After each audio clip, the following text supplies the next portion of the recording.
परम वंदनीय पूज्य गुरु भगवंतों के चरणारविंदों में साक्षात वंदन। अत्र उपस्थित शुभाभिलाषी भावयात्मा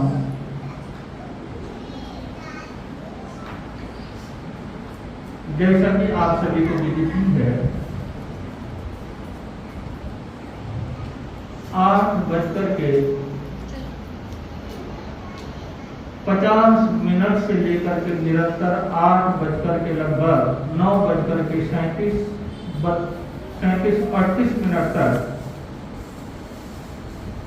आप लोगों ने केश लुंचन का दृश्य देखा।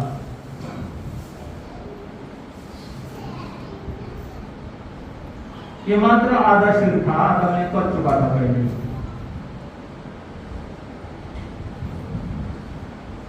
आप कल्पना कर सकते हो कि जैन धर्म परंपरा में ये जो केश लुंचन की परंपरा है, ये कहां से शुरू हुई और क्यों शुरू हुई?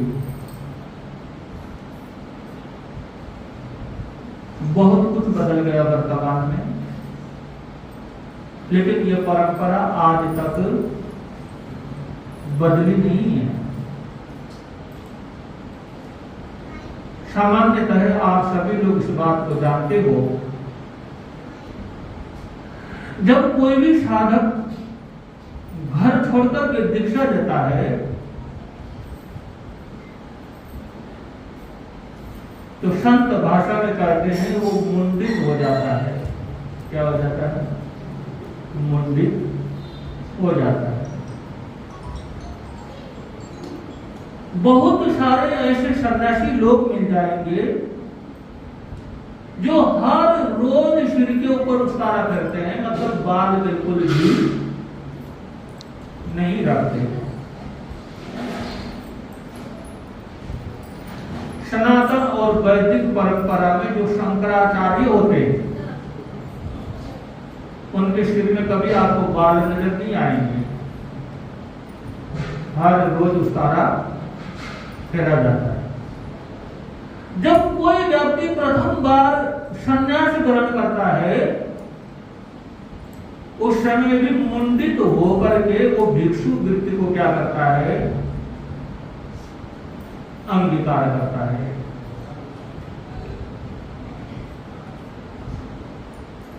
बहुत सारी धर्म परंपरा में जटा रखने का विधान भी है।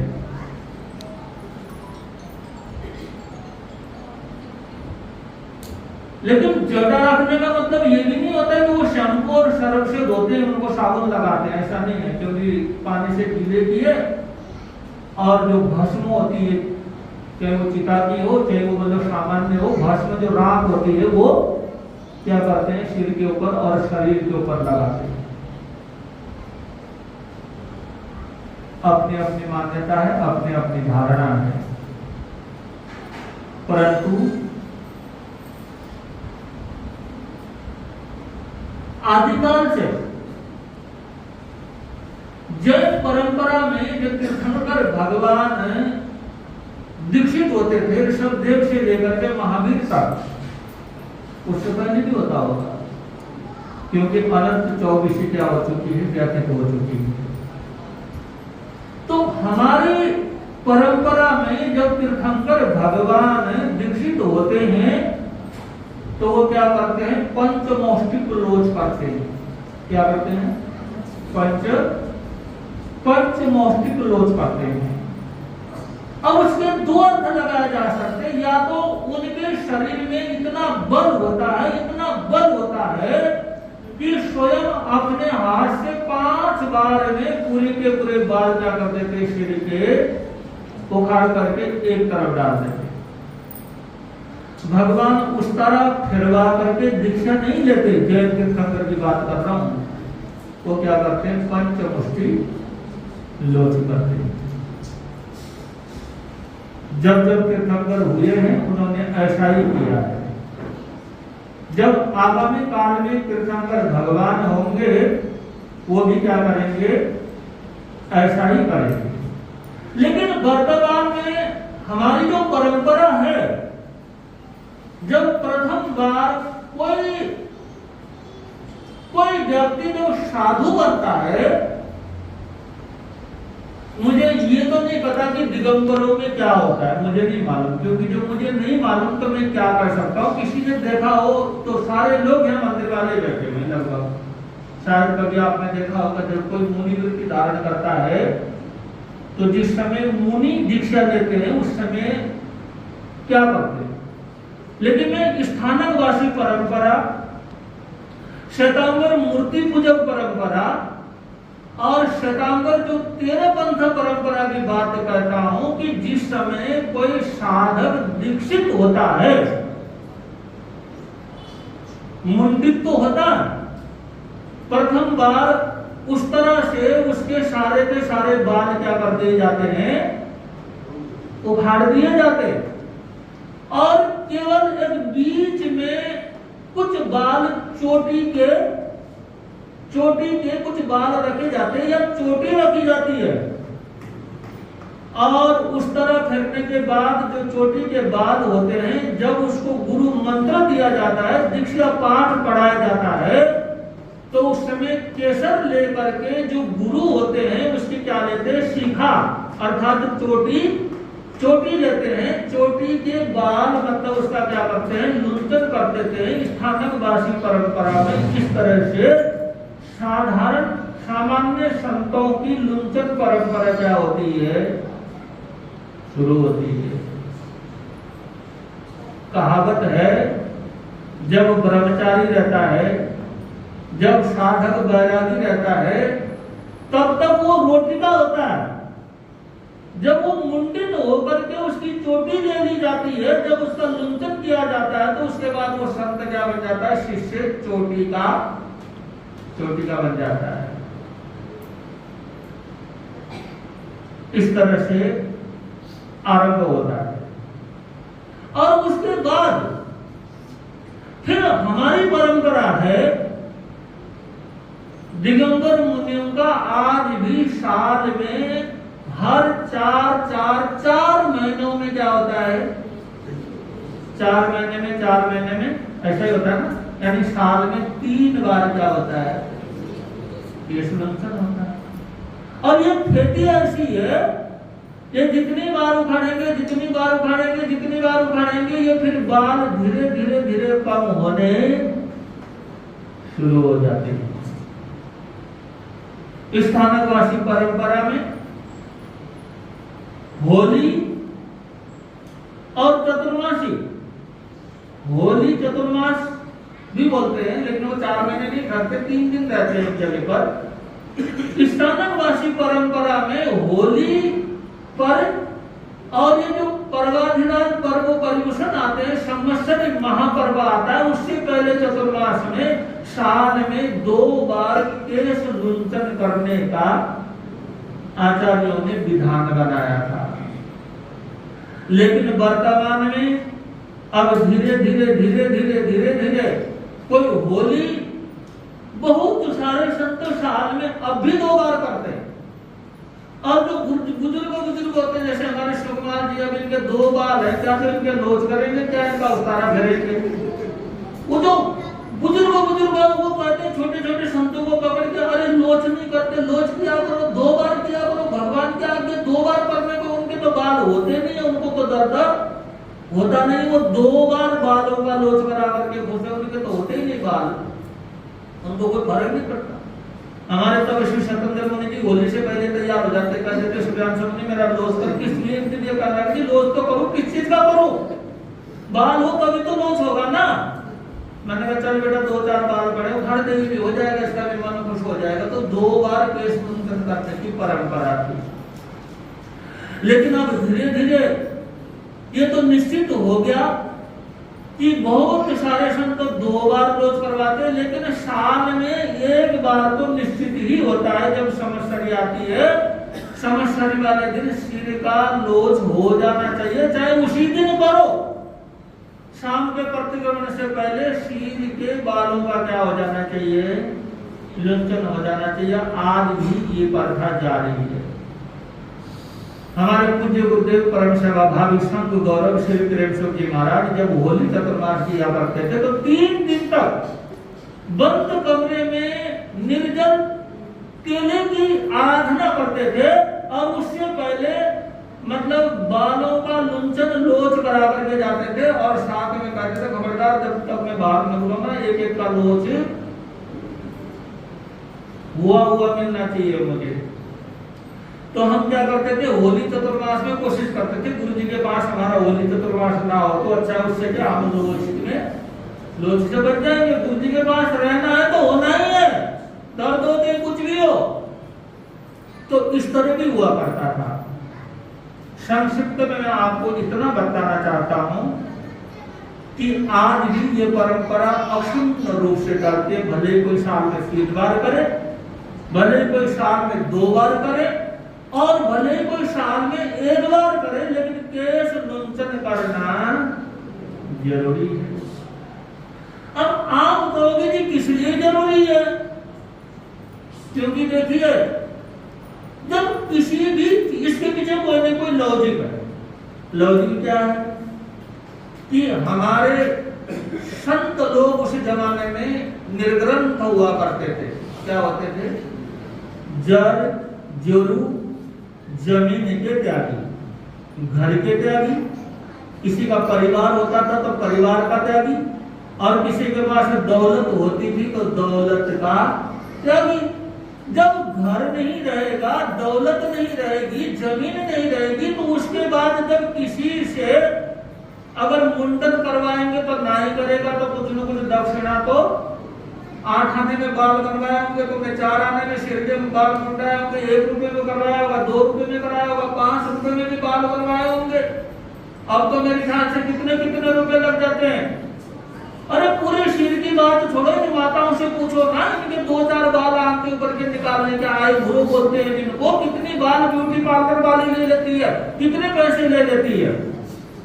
और जिनके गाल में इधर उधर रोए होते हैं, जो खड़क में लगा लगा करके उनको मतलब जो है क्या बोलते हैं, उनको सारा निकालने को बिल्कुल उसको उखाड़ लेते हैं। मतलब बीट बात पता नहीं क्या लगाते, बीट लगाते, पीट लगाते, तुम निकालते तो कितने पैसे ब्यूटी पार्लर में चले जाते हैं।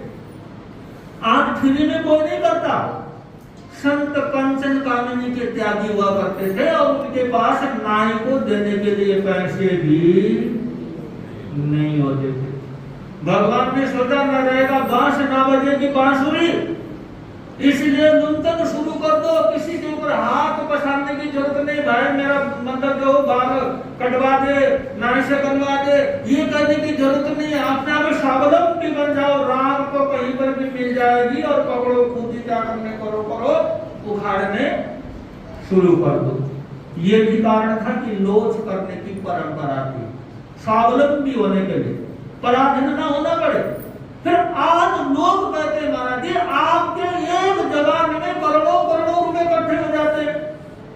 भला कोई 100 रुपए, 50 रुपए, 20 रुपए, 10 रुपए कोई इस तरह खरीदने के लिए नहीं दे सकता क्या कोई नाई को? ऐसा कैसे मान सकते कि तुम पैसे वाले? आपके जमाने में तो करोड़ों रुपए। लेकिन अगर मैं कहता हूं कि अगर करोड़ों रुपए संतों के जवान में भी है तो वो अपने लिए नहीं है। हमने कौन सी छोरी का ब्याह करना है, या कौन से हमने कोठी खरीदनी है, नाम करना, कौन से हमने जमीन जायदाद करना है। अगर संत करोड़ों रुपए इकट्ठा करता है तो उसके पीछे कुछ न कुछ क्या रहती है, कोई न कोई सामाजिक कोई संस्था रहती है, कहीं गौशाला रहती है, कहीं अस्पताल रहते हैं, कहीं धर्मशाला रहती है, कहीं मंदिर रहते हैं, कहीं संस्था रहती है, कहीं कुछ न कुछ रहती है। उसमें भी उनके स्वयं के नाम उस चीज की कोई रजिस्ट्री नहीं होती, नहीं किसी बैंक का जी, वो स्वयं कोषाध्यक्ष या कैशियर होते, ना स्वयं उनके चेक बुक के ऊपर क्या करते हैं, ना दस्तखत करते। फिर भी सब कुछ होकर के भी बेचारे वो फिर भी खाली है संत। और आगमकार कहते हैं कि शीर का लुंचन इसलिए भी किया जाता है, इससे शरीर की जो शोभा होती है ना वो कम होती है। किसी के काले काले कजरारे घुंघराले बाल हो, काले बाल हो और सिल्की हो, रेशमी हो, घने हो, मुलायम हो, तो शरीर में चार चांद तो लगेंगे ही लगेंगे, और उसकी रूप शोभा को देख करके किसी का मन कदाचित क्या हो सकता है, विचलित भी हो सकता है। भगवान ने बहुत गहरी बात कही। मैं दूसरे की क्या बात करूं, मैं खुद ही बात करता हूं। मेरा सिर मतलब जो है, देहरादून वालों ने देखा है, मेरे मतलब दादी के घर में मेरी फोटो है, पुराने बहुत सारे बाल मेरे और कर ली थी। एक बार मैंने यात्रा की, जम्मू क्या कहते हिमाचल की यात्रा करते थे हम, और मतलब हम जा रहे थे, देखा होगा आपने सदापुर से आगे जाकर के हनुकी देवी का मंदिर आता है, वो इससे पहले जब बुनकर की तरफ जाते हैं, और बिल्कुल ऊपर चट्टान है, नीचे व्यासा नदी है, बीच में पत्थरों पे चट्टान में रास्ता जाता है। मेरे बहुत सारे बाल थे सिर में, करने भी थे, ऊपर से मैंने लगा लिया काला चश्मा, फिर मतलब कुछ नदी की हवा, कुछ बसों की हवा, तो जुल्फें जाती थी मेरी, तो लोग बसों में ब्रेक मार करके खिड़की खोल करके देखा करते थे, मुझे देखते थे, मेरे बाप को देखते थे, इसलिए भी देखते थे कि ये क्या आगे, पहले तो ये देखते थे, फिर देखते आए तो मुंह तो बांधा हुआ है, बाल बहुत सुंदर है, ऊपर से आंखों में क्या लगा रखा, शाहरुख खान की तरह चश्मा लगा रखा। ये लोग मतलब जो है प्रतिक्रिया करके जाते थे। एक बार की बात है कि छोटा सा जैसे कि है ना हमारे ये बैठा हुआ, इससे भी गोरा चिट्टा हमारे पतला सा संत था, बाल बड़े बड़े थे, और गुरुजी ने पटका बांध रखा। हम जा रहे थे धौला कुआं, कोटा से आगे धौला कुआं, धौला कुआं से आगे कोलर, और कोलर से आगे हम कटासन देवी के मंदिर में गुरुजी को मतलब क्या करना था, रात्रि विश्राम करना था। वहां पहुंच गए और पुजारी जी ने पी रखी थी दारू, तो उस संत के गाल में हाथ रख के जो कहकर महाराज जी घर वाली बहुत सुंदर ले रखी है, क्या इसके गाल है और क्या इसके गाल है, ये मजाक की बात नहीं है, ये ऐसा होता है। और मैं आपको एक बात और बताऊं, आपने कभी सुना है, कहते कि हमारे यहाँ जैन एक कहानी आती है, सच है क्या है मुझे नहीं पता, हमारे लोग तो कहते कि सच ही है। कृष्ण बलराम दो भाई थे, वासुदेव कृष्ण और बलराम। सबको महान पुरुषों का देखने का अपना अपना नजरिया। कहते हैं जब कृष्ण जी की मृत्यु हुई, दोनों का बहुत प्यार था, तो बलराम 6 महीने तक बहुत दुखित हुए। कहते उन्होंने दीक्षा ले ली, मुनि बन गए। एक दिन भिक्षा के लिए चल पड़े गांव में, एक कुआं था, वहां पर कुछ पनिहारन जो थी वो पानी भरने के लिए आ रखी थी, और घड़े के मतलब गले के अंदर रस्सी डाल करके कुएं में लटकाना होता था, फिर पानी भरना होता था। बलराम मुनि जब तपस्या करके पारने के लिए गांव की तरफ चल पड़े, कुएं के पास से गुजरे, चेहरे पर दीप्यमान तेज चमक रहा था। पता नहीं वही बलराम जी थे, कोई और बलराम जी थे, मैं तो केवल कहानी सुना रहा हूं तुम्हें। कहते कि तेज चमक रहा था, इतने खूबसूरत थे, इतनी खूबसूरत थे, तो एक मतलब बहन जो पानी भरने के लिए आती थी, इतनी मोहित हो गए उनके रूप के ऊपर, तो वो जो रस्सी जो घड़े के ऊपर डाल दी थी, किसी बच्चे के किसमें डाल दी, गले में डाल दी, नजर उधर थी, रस्सी उधर थी, गले में डाल दी, और लटका करके कुआं में लटकाने वाली थी। तो बलराम मुनि ने कहा कि बहन ये तुम क्या कर रही हो, क्या कर रहे हो ये? ध्यान भंग और देखा तो वो जो रस्सी का फंदा था वो मतलब मटके मतलब वो घड़े के अंदर डालने के बजाय किसमें, एक बच्चे के गले में पड़ गई। कहते हैं कि बलराम मुनि को समझते देर नहीं लगी, ये तुझे देखने के चक्कर में आज बच्चे की हिंसा हो जाती, हत्या हो जाती। आज के बाद मैं प्रतिज्ञा करता हूँ कि जिंदगी भर कभी भी मैं आहार खाना पीना खाने के लिए कभी भी मतलब जो है नगर या गांव में नहीं आऊंगा, जंगल में कुछ मिलेगा तो खाऊंगा, अगर नहीं मिलेगा तो नहीं खाऊंगा। आगे भी कहानी आती। बलराम मुनि जा रहे थे, 1 महीने की, 2 महीने की, 3 महीने की, कितने दिन की तपस्या हो गई। एक दिन कोई व्यक्ति भोजन लेकर के कुछ लकड़ियां चुनने के लिए जंगल में गया था। टिफिन मतलब उस समय का कोई डिब्बा होगा, उसमें भोजन रखा था, तो वहां ध्यान में मग्न थे बलराम मुनि। एक हिरण ने बलराम मुनि का पल्ला पकड़ा और आगे आगे हिरण चलता रहा, पीछे पीछे बलराम मुनि चलते रहे, और उस ग्रस्त के पास ले गए। उसने मुनि वेश में उसको देखा तो मतलब जो कुछ अपने पास था वो आहार दे करके उनका क्या किया, सत्कार और सम्मान किया। वो कहानी दूसरी तरफ है, लेकिन मैं अपनी बात में आता हूं। मैं ये कहना चाहता हूं, भगवान कहते हैं मुंडित सवा चट रहने से जो शरीर का श्रृंगार है वो भी क्या हो जाता है। ये मेरी माताएं, मेरी बहनें जो रोजाना चमकती है, लगाती है, खूबसूरत रहती हैं, पता नहीं क्या क्या करती हैं। तो मान लो उनमें से अगर किसी को कैंसर की बीमारी हो जाए, भगवान करे किसी को ना हो, सुनो मेरी बात गौर से सुनो। एक खूबसूरत महिला है और उसको मान लो कैंसर की बीमारी हो गई। डॉक्टर ने कहा कि वैसे तो बहुत मुश्किल है, लेकिन फिर भी कोशिश करते हैं, चलो कीमोथेरेपी करते हैं। 1 2 3 4 5 6 दुनिया भर की उनकी क्या होती है, कीमो होती है। और कीमो का नतीजा ये निकलता है धीरे धीरे धीरे धीरे धीरे धीरे सारे के सारे बाल क्या हो जाते हैं,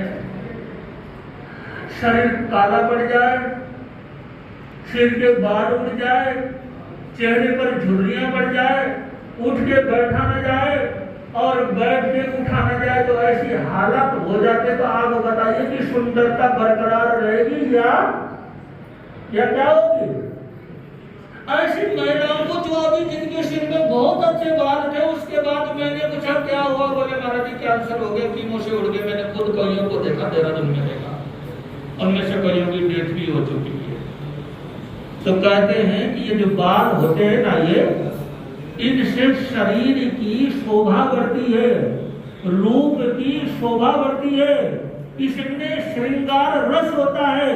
तो भगवान ने कहा सदा सपाचक रहो, ना तो गर्मी लगेगी, ना जू पैदा होंगे, ना लीक पैदा होंगे, न साबुन की जरूरत पड़ेगी, न शैम्पू की जरूरत पड़ेगी, और न ही तेल की जरूरत पड़ेगी, न कंघे की जरूरत पड़ेगी, न तुम्हें सजने धजने की जरूरत पड़ेगी, और तुम निरावलंबी स्वावलंबी रहोगे। और हमेशा तुम्हारा मन जो है शरीर के प्रति मोह नहीं रहेगा, और तुम जब भी सिर में हाथ फेरोगे तुम्हें याद रहेगा कि तुम मुंडित हो, तुम्हारे सिर में एक भी बाल नहीं है, इसलिए तुम भिक्षु हो। तो भिक्षु के उचित कार्य करो, ऐसी आचरण करो, ऐसी क्रिया करते हुए अपना जीवन का क्या करो, कल्याण करो। ये बातें तुम्हारे को हो सकता है। लोकेश जी, सुकुमार जी आप ठीक हो?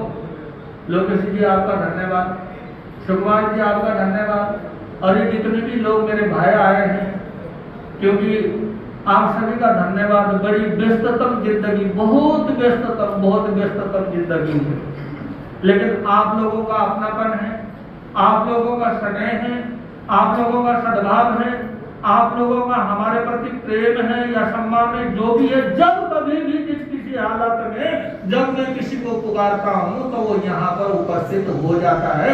इस बात के लिए दिल से आपका जितना भी मैं धन्यवाद करूँ, साधुवाद दूं, वो कम है। 10 बजने को आए तो मैं कह रहा था कुछ बातें हैं जिनके कारण हमारी परंपरा है कि चातुर्मास में साधु संत क्या करते हैं, कि इसका लोचन। और एक मुख्य बात बताता हूं, इससे क्या होता है, इससे क्या होता है आपको मालूम है? इससे ये पता लगता है, ये काया कलेश तब होता है। क्या होता है? काया कलेश तब।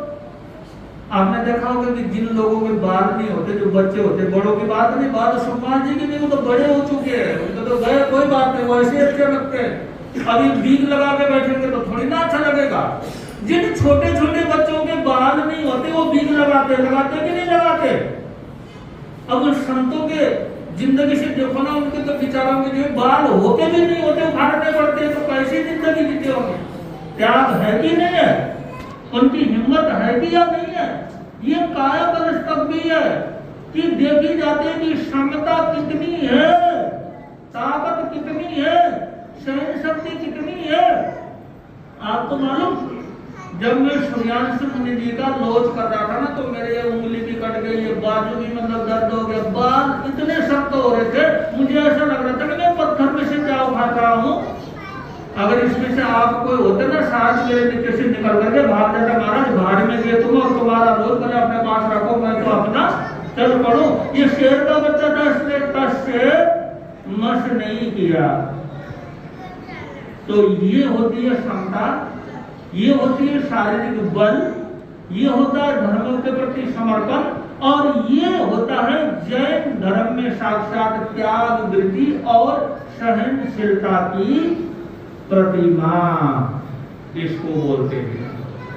और ये परंपरा पहले बौद्धों में भी थी, अब ना मालूम मुझे है कि नहीं है, लेकिन जैन संतों में तब भी है, अब भी तब भी थी, अब भी है, और जब तक ये रहेगा तब तक ये सिलसिला यूं ही जारी रहेगा। तो आप सब एकत्र हुए और श्री सूर्यांश मुनि जी महाराज के केश मुंडन का आंखों देखा हाल भी आप लोगों ने देखा।